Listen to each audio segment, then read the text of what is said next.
Hello, welcome to Shaka Extra Time. I am Paul Ndiho. Joining me is Vincent Makori, the host and managing editor of Africa 54, who is filling in for Shaka Ssali. Hello, Vincent. Hello, Paul. Thank you. How are you? I am doing well. I hope you're doing fine too. Well, I'm hanging in there under the circumstances. I think we've survived the year. It's a strange times, man. Yeah, we will remember these days. Yep. Let's maybe right away start with the COVID pandemic from the perspective of how it started. It started off as a small thing in Wuhan, China last December when everybody was talking about this outbreak that had a pneumonia-like symptoms, but soon or later we got to learn that this was one of the deadliest diseases, and to this day we are still trying to cope with the COVID-19. It has killed millions of people across the world. Yes. You know, when it started way back, when we started hearing this thing about Wuhan in China, it sounded like something that is happening somewhere so far away, right? Like all the way in China. And, you know, in China, we have associated it in the past with other pandemics. In fact, there was the H1N1, there was the swine flu, and all those things have kind of been associated with China. And so when we heard about this, most people thought it is something that will probably end somewhere there in China. And after some time, there was evidence that it was starting to jump from China to other parts of the world, including Europe, and eventually there were cases reported in the United States. But very critical, initially, because there was no case in Africa, most people started believing that it's not an Africa type of virus, that it will not infect Africans. In fact, most people are so comfortable. I remember talking to a friend of mine in Senegal who said, this is not an African thing, so we don't have to worry about anything. But then again, for those who are looking closely, there was the reality that, if this thing was happening in China, China is very present in Africa. Everywhere you turn, everywhere you look, you're seeing Chinese because of their involvement with the continent's infrastructural development and economic, initiatives. So for those who are realistic, it was just going to be a matter of time. But people were initially very comfortable thinking, no, this is not going to touch us. And then sadly enough, of course, eventually we started hearing about cases in one country after another. And, You bring up a very good point. Initially, a lot of people were talking about how this is not an African thing. But maybe perhaps I should add that many African countries have been praised for how they waged a very effective campaign, like right at the beginning of the year, tried to make sure that they shut down some of their countries, their borders. And to some extent, people who have a strong hold on power took advantage of that. Literally, it was, you cannot be out there. It was more like they instituted curfews in almost all these other countries, but maybe to a certain extent that helped to save a lot of lives. Yes. You have to give credit, of course, to the reaction. I think there was that fear, the fear that if this thing, strikes us in Africa, given our weak health infrastructure, given the nature of our socio setup, the poverty in some of these crowded neighborhoods, it would decimate populations. So the political leadership was quick to take action, and they learned, of course, from countries that had dealt with other serious sicknesses, namely Ebola. In West Africa, it wasn't many years ago when we had this serious crisis in West Africa where hundreds, in fact, thousands of people died, and Africans were concerned that if this was to be something similar to Ebola and spread across the continent, we'll see probably millions die. So that fear, having witnessed what happened in other African countries, I think helped, the leadership to act quickly. And also there was the other thing that may look as a negative in the Western world, but it helped in this particular case, whereby some African countries are semi-authoritarian. Africans had no say in what governments were doing. So when you're given an order, it is obeyed. If it's not obeyed, you face consequences. We had cases where police were actually out in force in some of the countries, beating up people, forcing people to adhere to the precautions, and in some cases even arresting people. So they spread fear in the society, in the communities, to make sure people are obeying these rules that were set up. So while that can be seen as draconian, that can be seen as very authoritarian, in terms of saving lives, it did help.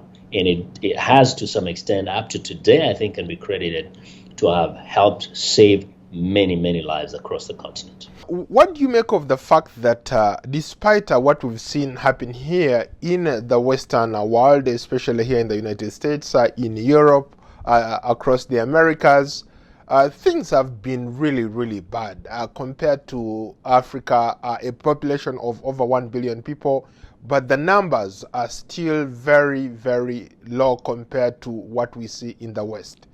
Yes. I think there are a number of things. One, I think the level of adherence to the lockdown rules that were put in place. Africans mostly did that without questioning. Even when they did, they couldn't necessarily disobey governments. And so when you compare that to the Western world, where the this sense of freedom and individual freedoms in some areas made people feel that they don't have to obey these rules because it was undermining their businesses, it was undermining their freedoms. And in a number of cases we saw, especially in the United States, people ignoring all those regulations that were being put in place, and in fact, citing the freedoms that have been guaranteed by the Constitution and did not want to be dictated to by governments. So that was an undermining factor. Now, in Africa also, one other thing that helped, besides having to, being in fear of governments and regulation, is the fact that I'm not an expert, but when I observe the continent, I get the sense that a number of Africans don't have as many underlying health issues that are very common in the West, which led to, as we know, a great number of people who died initially are those who had certain underlying causes. We have diabetes, we have TB, we have, serious, what they call lifestyle diseases in the West that are not as common in many African countries. In as much as, we may have a few cases, especially with TB, where people had been affected by HIV, like in Southern Africa, we had quite a scare that it could kill as many people. But across the continent, if you look, a great number of people may be poor, but they're generally healthy. They're healthy, they eat healthy, they live a very physical, active life. They don't have a sedentary lifestyle, and so they're actually living free of some of the diseases, the underlying diseases that were the reasons for most of the deaths in the West. Because, come to think of it, this is the disease that didn't have a cure for anybody. Whether you lived in the US or Europe, there was no known cure. So it's a disease that is almost, to a large extent, dependent on your own health condition and strength, an immune system. In so many cases, the stronger, the healthier you are, the more likely you are to survive it. So I think those are the two factors that, to me, might have contributed to,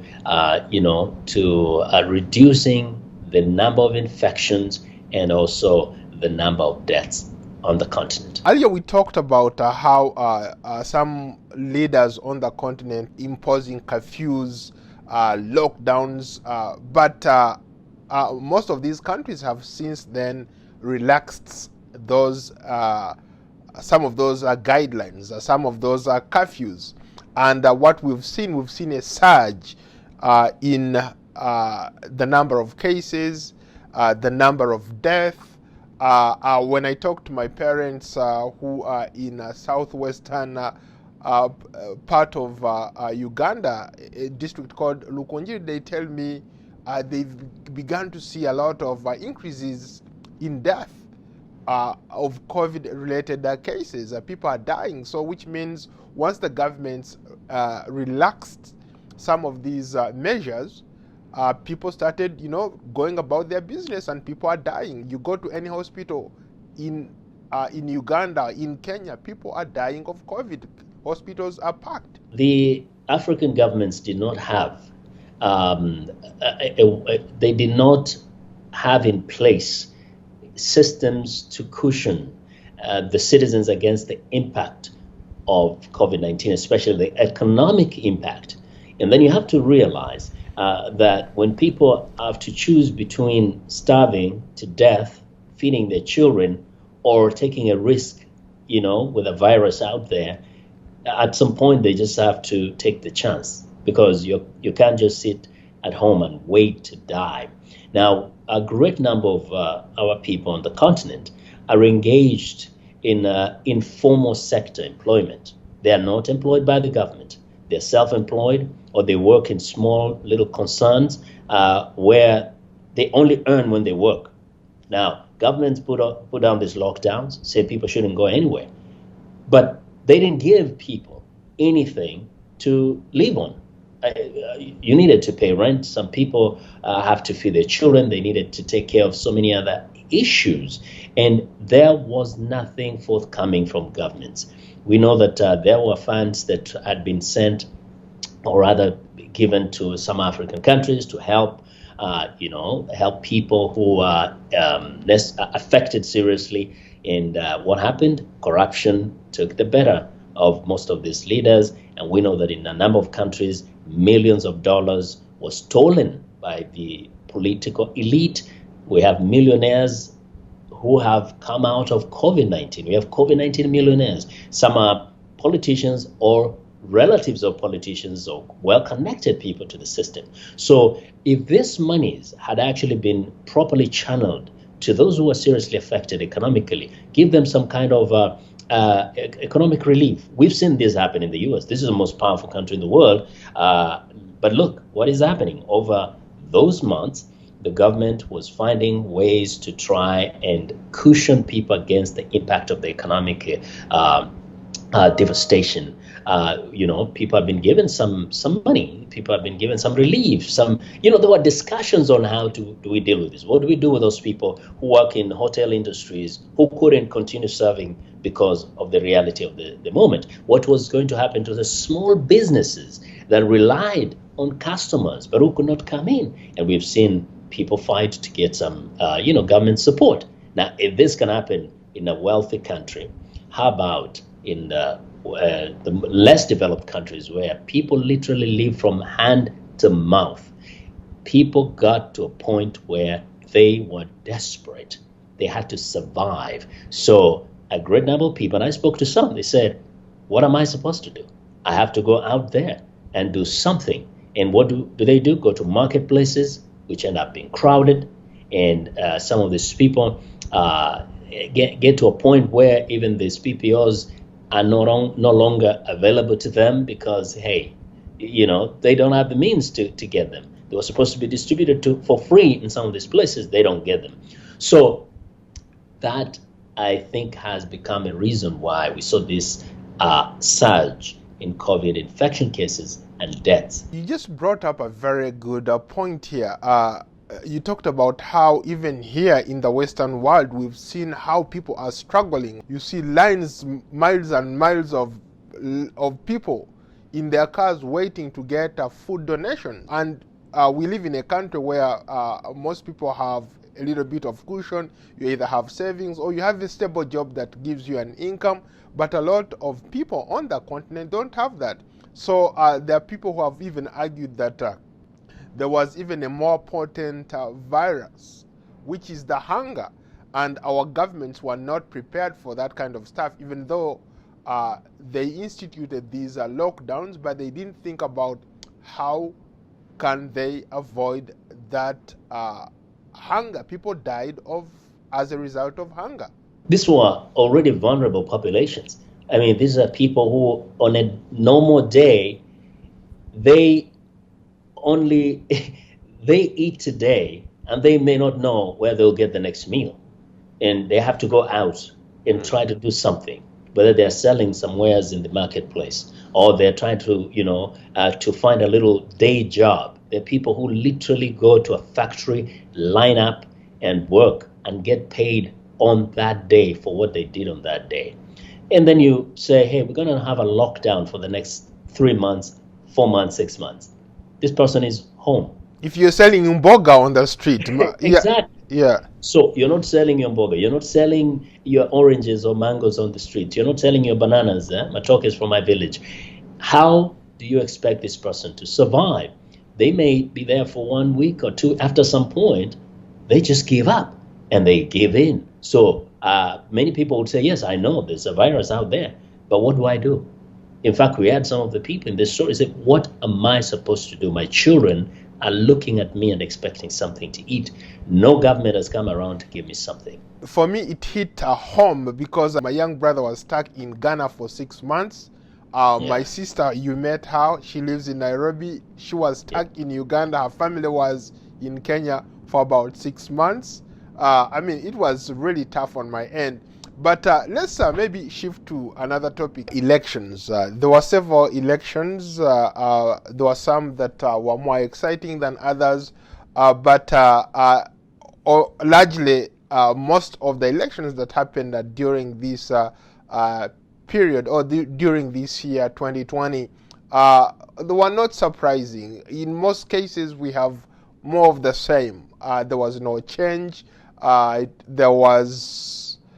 I don't think most of them were even elections. In my view, they were more like selections. You look at a country like Tanzania. That wasn't an election where the ruling party literally swept. There is not a single member of parliament from the opposition in parliament. What kind of election is that? You know, looking across the continent, and so many elections took place in the year 2020, it was rather disappointing, because when you looked at a number of those elections, you saw more of the same, in some cases just worse than even in the past.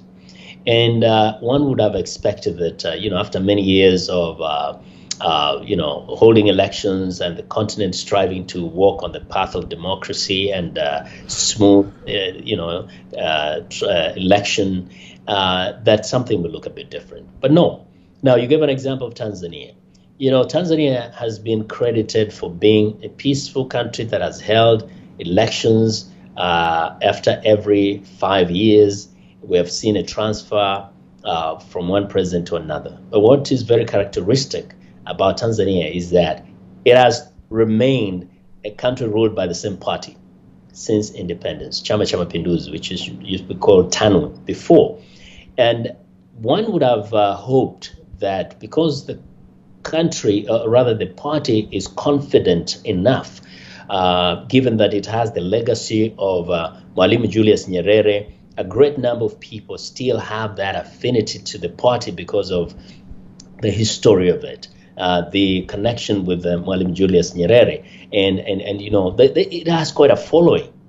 But of course, over some time, over some years now, the opposition in Tanzania has also grown strong. It has grown so strong that it has come close actually to winning the election.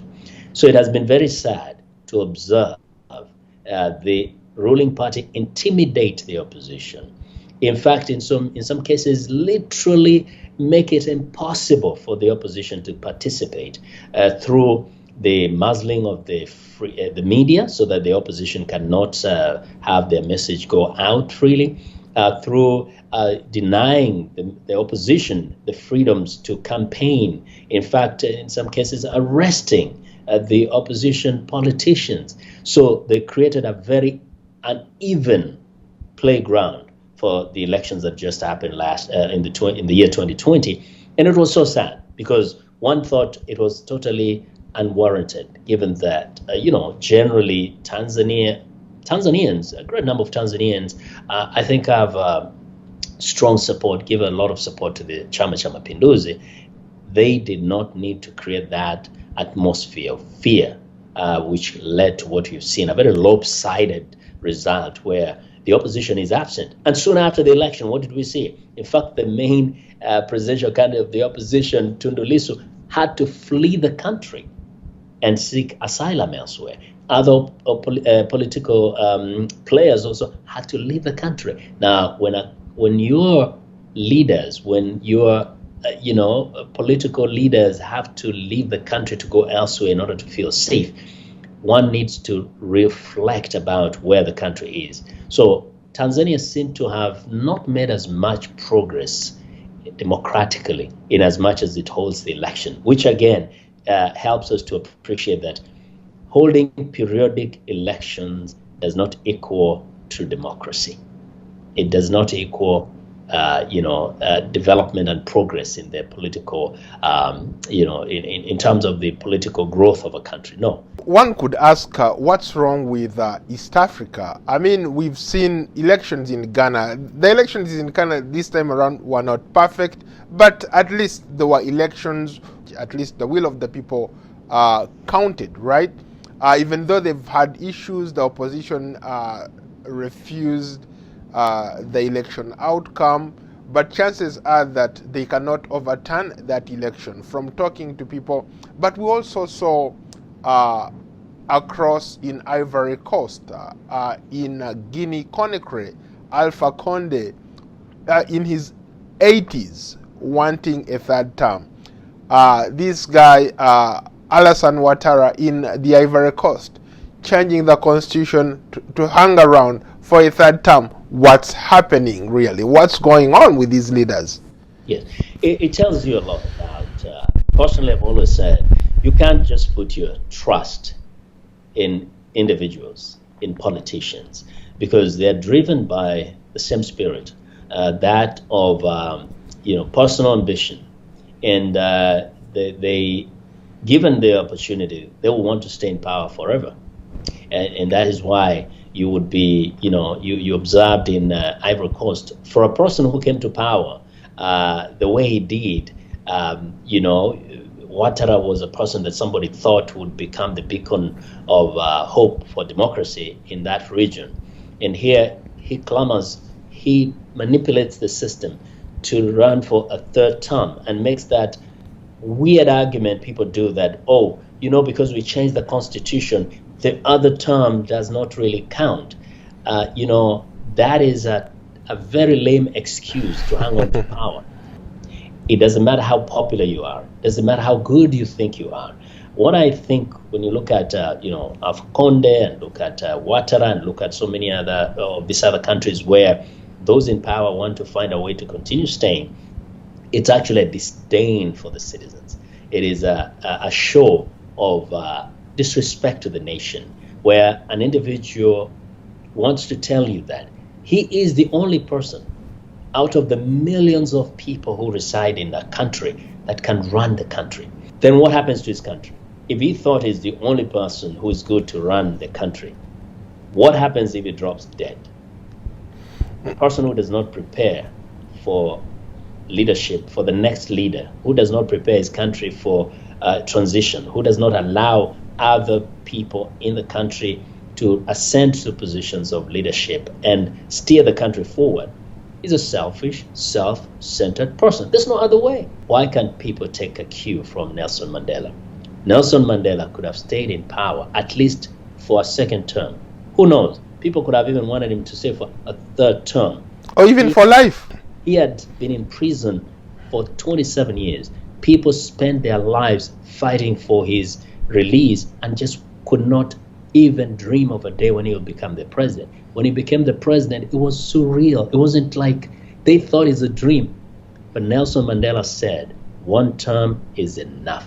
Not because I'm not good enough to continue ruling the country, but because there are other people in this country who can also, take the reins of power, because the country does not belong to me. When you're a president, you're just given a privilege.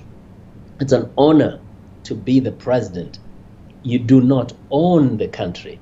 Now, some have allowed it to go into their heads where they become the masters. They own the country. They do whatever they want. And they actually look at people and talk to them with so much disdain. I've had some leaders literally insult the citizenry, because I think in some way they look at people and say, you must be so stupid to allow me to continue ruling you for all this long. Couple good points are there, Vincent. How about we go back to the point you made earlier, the issue of amending constitutions. What's wrong with a country amending or changing its constitution? After all, a constitution is a working document. You can go in and change a few things every once in a while. If you think things are not going the way you want, as long as you subject it to the people, it should be fine. And we've seen all these leaders attempt to do that. Constitutions actually are supposed to be refined, especially when you look at the continent of Africa. A great number of constitutions were created by the colonial masters. And therefore, it behoves on the Africans to write their own constitutions, revise their constitutions. We've seen that in Kenya. There was a process where they literally tossed out the old constitution and wrote a brand new constitution. And right now they're working on how to even make it better. But here is the deal. Constitutions can be changed, constitution can be amended, can be revised. But it's a question of what is the motive? What is the motive? If the motive is to make the constitution work better for the citizenry, then it's okay. If the constitution is being designed to create institutions that will protect the citizens against the excesses of the politicians, then that is fine. If the constitution, however, is being revised, is being amended to allow a person to stay in power forever, wrong. Now, you could say that, well, countries like Germany, the chancellor can stay on for as many years as possible. But one has to realize that under that particular constitution, these are parliamentary systems whereby the party that gets into power, can have their leader continue being the prime minister or the chancellor in the case of Germany. But these countries are very strong institutions that particular leader cannot abuse power. You make a very good distinction there. The example of Germany. I could maybe add, in the case of Africa, South Africa is a parliamentary system. Britain is a parliamentary system. The United States here is a presidential system. So maybe make that distinction between a presidential system and a parliamentary system. So the presidential system, as it is here in the United States, is where the president and the vice president are elected directly by the people, and they've been given the authority to run the government. There is the judiciary, where there's the Chief Justice and the Supreme Court, and then the rest of the judges across the country. And then there is the legislature, which is the Congress and Senate together. These bodies run as equals, but each has a different role to play. When you go to a parliamentary system, it's a system whereby the citizens vote in a party, not an individual. They vote in a party. So, and then the leader of that party becomes the prime minister or the president in a parliamentary system. The beauty of this is that if the president or the prime minister does not perform to the satisfaction of the country, and people are not happy, and they protest, they kind of feel dissatisfied, the party can recall the prime minister or the president. In other words, the party is boss. It can take away that position from that leader, and then there will be a new election for a new prime minister or the new president for the party. Well, we'll leave it there. Thank you so much, Vincent. It's been a pleasure, Paul. Thank you very much.